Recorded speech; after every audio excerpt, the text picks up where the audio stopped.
What is contingency in a construction budget? Contingency is your friend. You need to fight for it, project its use, and manage it. In this video, I'm going to explain to you what contingency is, how you can use it, and ways you can manage it. So stay with us.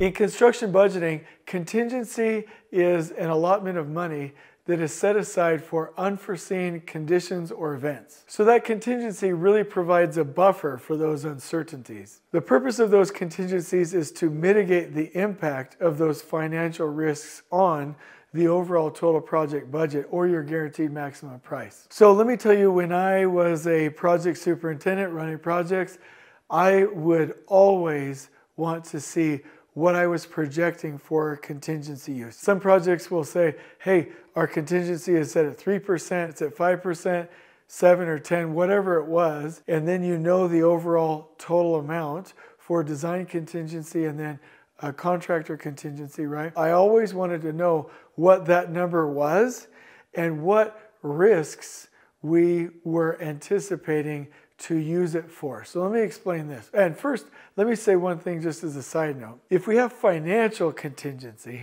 right, on a project, we must also have time contingency. We must have schedule contingency. It just has to be there, right? We have contingency in our finances. We have contingencies, meaning buffer spaces, extra space on our site from a spatial standpoint. We have to have it for time. So you should never, ever, ever have a project where you don't have schedule contingency or schedule buffer. So that's just a quick little sidebar. But back to the financial contingency portion of it, my best practice was to take the pre-construction efforts and to do a risk analysis and a fresh eyes meeting on that project. And sometimes actually back in the day when I was forced to use CPM, we would do the Monte Carlo analysis, we would insert the risk, we would do an entire evaluation with some of the corporate schedulers. It was really fun, I learned a lot, but we would take those risks and the anchors from previous projects, and we would put that on a risk and opportunity register. The risk and opportunity register will show the risks and how many dollars and how many days are associated with that risk. And for the opportunities, it would say, what's your opportunity and how many days and how many dollars could we gain for that opportunity? Here's my point. When we have a risk, you can only do a couple things with it. Number one, you can just get rid of it through proper planning, right? You can absorb it, which your owner will not want to do, meaning just absorb it out of fee if it happens. Or you'll want to cover it, and this is where contingency comes into play. If you have a risk and you can't plan it away and you can't absorb it, obviously we're never going to want to do that. And we know that wishful thinking isn't a strategy, then it has to be covered in your contingency. Now, a lot of contractors will project their contingency use, right? They will have a projection sheet, and in their possible change orders, they will assign it to the project budget or to the owner or to possible contingency use. However you do it, I'm fine with it. The bottom line is, I don't just want to see a number that says, hey, here's how much contractor contingency we have.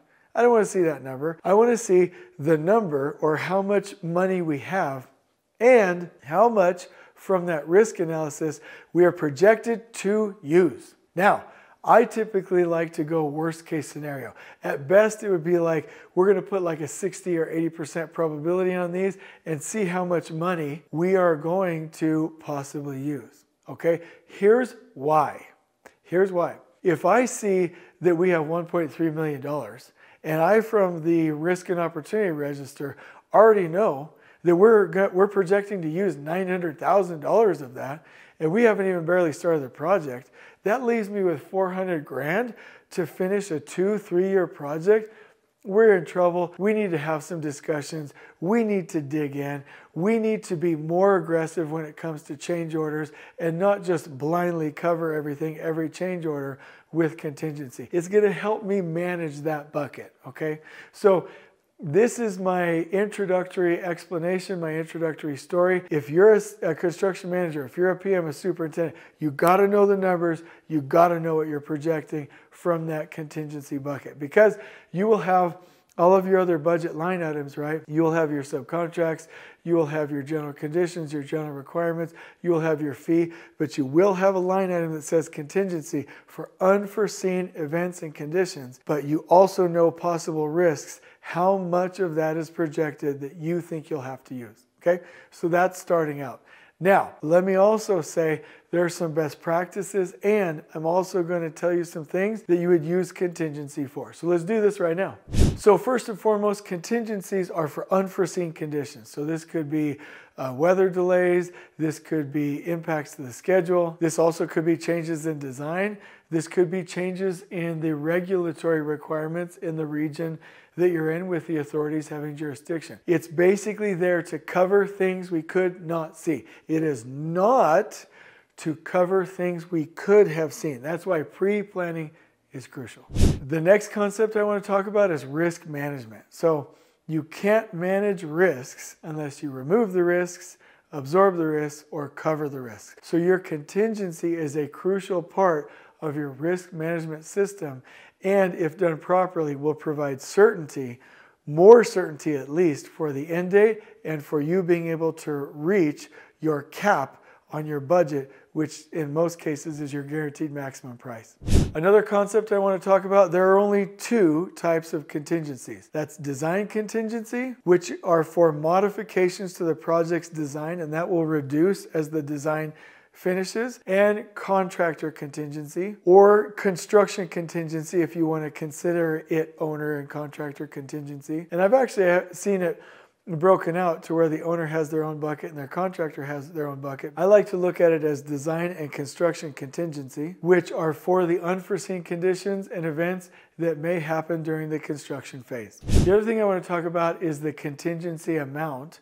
The best way to identify these amounts is to anchor to historical projects, but common percentages are 3%, 5%, 7%, and 10%. Now let's talk about change orders. So change orders technically increase the guaranteed maximum price and increase the amount, but most of the time the construction contingency and sometimes design contingency buckets are used for those change orders. So again, like technically, when you look at the change order process, the change order is there to modify your GMP and to modify your schedule duration and your end date. But most of the time in partnering agreements, we just use contingency. So if you already know that you're projecting to use most of it, you may make different decisions on whether or not you increase the GMP or you just use your contingency. So it has to be a part of your strategy. You've got to know your numbers. I also want to say that contingencies are not meant to be used indiscriminately. You need to have buy-in from the contractor, designer, and the owner to use these. And it's best to really stipulate proper uses of contingency ahead of time so that everybody can be on the same page. And like I've said before, you must know the numbers as you go, so a great PM and superintendent will always monitor those buckets and know how much is left. So let me give you some of the most common uses for contingency. And you know what? As we start that, I do want to say one of the most common uses for these videos, and this is really cool, pay attention to this please. You can send these to your organization on a daily basis, 5 to 10 minutes each video as training in a series. Every company in the United States, could you imagine if everybody learned these in bite-sized amounts every day? If you like that idea, please like and subscribe and get these videos on a consistent basis. We shouldn't just use them for entertainment. Let's put them to practical use. Why not forward them to everybody in your business every single day? So here are some things that we would use contingency for. So number one, unforeseen site conditions. Some examples might be ground conditions, groundwater, archaeological finds, whatever the case may be. 2, design changes. 3, scope changes and additions. This may come from the end users or the owner or the AHJ from the inspectors. It could come from anywhere. 4, weather delays. This is a big one. Not only is it just a time extension in some cases, sometimes it costs money. 5, regulatory changes, like changes in building codes or zoning regulations. 6, material price fluctuations. 7, labor cost changes. 8, market conditions that have changed. 9, unknown existing conditions that we couldn't have known about. 10, permitting and inspection issues. 11, methodology changes. 12, force majeure events. 13, change orders like we've already talked about. And 14, any risk mitigation efforts that we might need to take to actually prevent some of the things from happening that could impact the job. All of these could be legitimate contingency use items. But the bottom line is, know how much you have, know how much you're projecting to use, properly use it throughout, and always know the numbers. Remember, I love numbers and numbers love me. And so this can be hard to remember because you have to manage it, but there's a lot to it. So I'm going to link you to a blog post on this topic. I hope you really internalize how important it is to know what your contingency numbers are, how you can use it, and I hope you have more certainty for your project so you can sleep well at night. Oh, and don't forget your contingency for your schedule. I hope you've enjoyed this video. On we go.